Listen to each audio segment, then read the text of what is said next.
water prepared for Sulawesi shrimps. I'm using the Sulawesi mineral 8.5.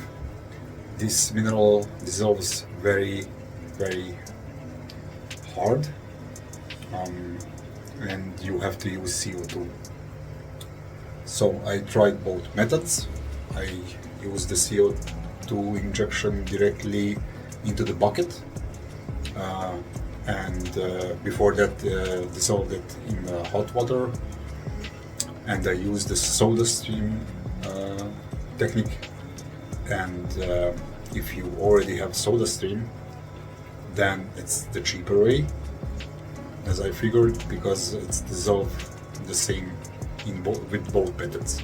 So if you already have the soda stream, then you can use it, and it's the cheaper way to dissolve this Sulawesi mineral 8.5, and I'm reaching 8.3 around there.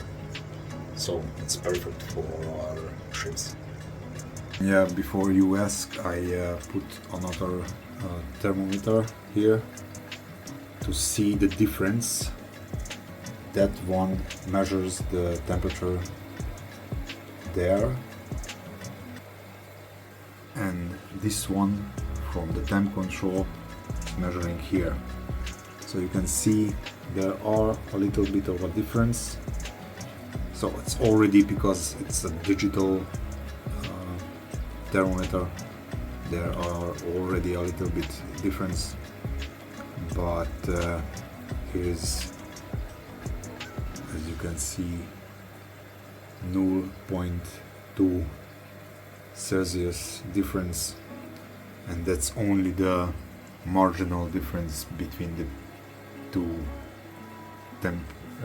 thermometer. So yeah, as I can see, there are not much of a big difference between the front and the back of the aquarium, because the filter moves the water flow around the heater, and it circulates.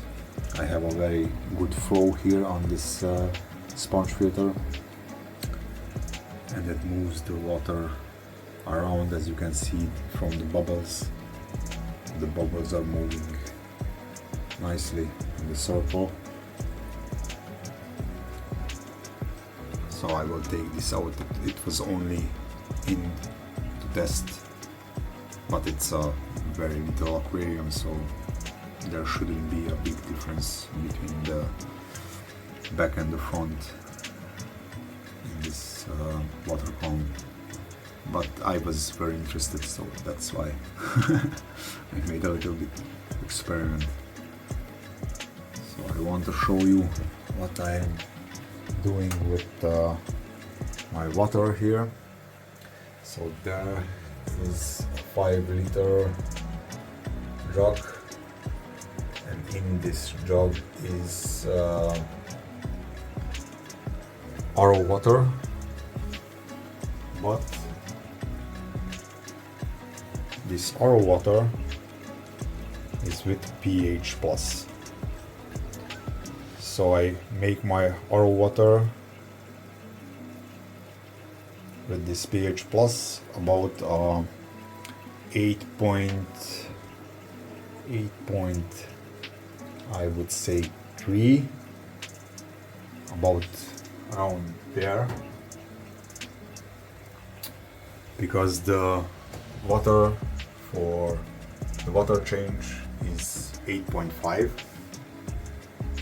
and I'm making it with the Sulawesi mineral. I use that because I read that much of the shrimp keepers, Sulawesi shrimp keepers, using it because it reach a higher pH.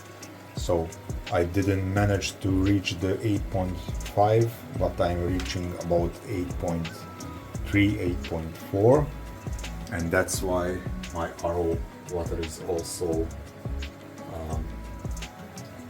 about 8.3. So why have I done it? because yeah, it's has a glass cover and everything, but it's not totally covered up because the lines for air and cables for the pumps and everything, there's always a little bit of a gap, and evaporation in this use case is 29 Celsius for B evaporation. You can stop that, and the water what comes in is our water with a little bit of KH because of the pH plus chemicals, but it keeps the pH level. You know guys what I mean. If I use normal RO water in between water changes, the pH will sink because the RO water is about 6, pH 6, somewhere around there, and if there's much evaporation, it will be too much of RO water in this tank, slowly dripping in, and with time will sink the pH.